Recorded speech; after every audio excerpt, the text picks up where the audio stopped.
Se fosse eu o Procurador-Geral da República, sendo que cabe ao Ministério Público, nos termos da Constituição, a defesa da ordem jurídica e do regime democrático, papéis que são consagrados ao Ministério Público nos exatos termos do artigo 127 da Constituição Federal, eu não teria a menor dúvida, eu não tenho nenhuma hesitação em dizer que aquilo que ocorreu em Brasília ontem e nos domingos anteriores, isso tem sido um lugar comum, deveria merecer atitudes rigorosas por parte da Procuradoria-Geral da República. Isso deveria ser objeto desta análise, da tomada de providências.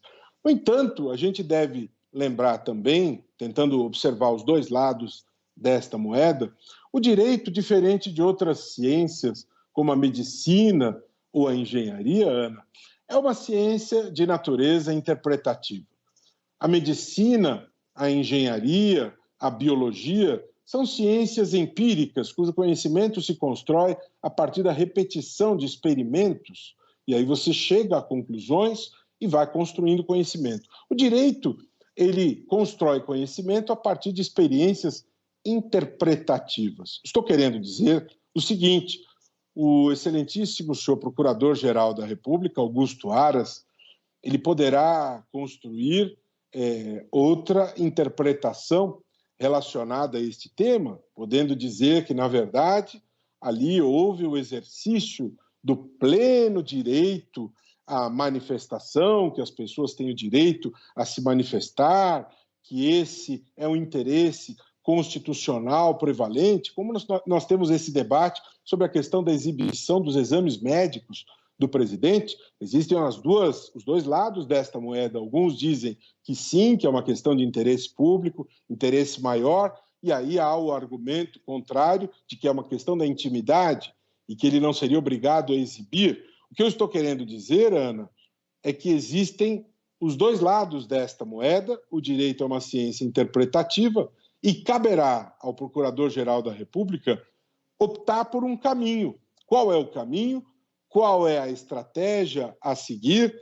Agora, você perguntou para mim, se fosse eu o Procurador-Geral da República, diante daquilo que eu assisti, que ocorreu na data de ontem, sabedor da pauta daquelas manifestações, a meu ver, uma pauta absolutamente golpista, que prega o fechamento do Congresso Nacional, fechamento do Supremo Tribunal Federal. Em semanas anteriores, falava-se na edição de um novo AI-5. Inclusive, há notícias de que em algumas cidades, como em Ribeirão Preto, por exemplo, o Ministério Público tomou a iniciativa, propôs uma ação, a Justiça acolheu e não foi realizada a manifestação antidemocrática que fere a Constituição diante desta pauta, e é uma pauta sabida, conhecida do presidente, né?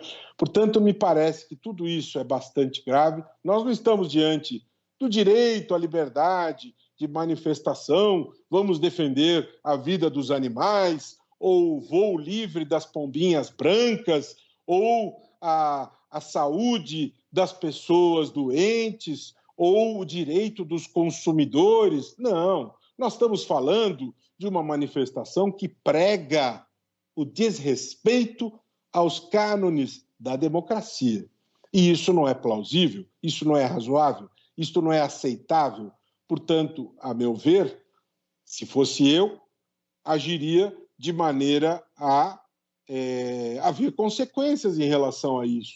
Penso que não é absolutamente condizente com o sistema de freios e contrapesos. Penso que o presidente ele deve se conduzir de maneira respeitosa aos demais poderes. Deve haver diálogo, deve haver respeito, e esse tipo de participação nesse tipo de ato é absolutamente desrespeitoso. Inclusive, eu não sei se ontem houve isso, mas no domingo passado eu vi cenas de queimar camisas com a imagem do ex-ministro Sérgio Moro, né?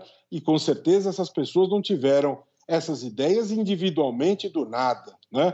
Obviamente que foram atitudes absolutamente articuladas, me lembrando as cenas das fogueiras medievais da Inquisição, né, em que havia estas queimas daquilo que era avesso à ordem estabelecida.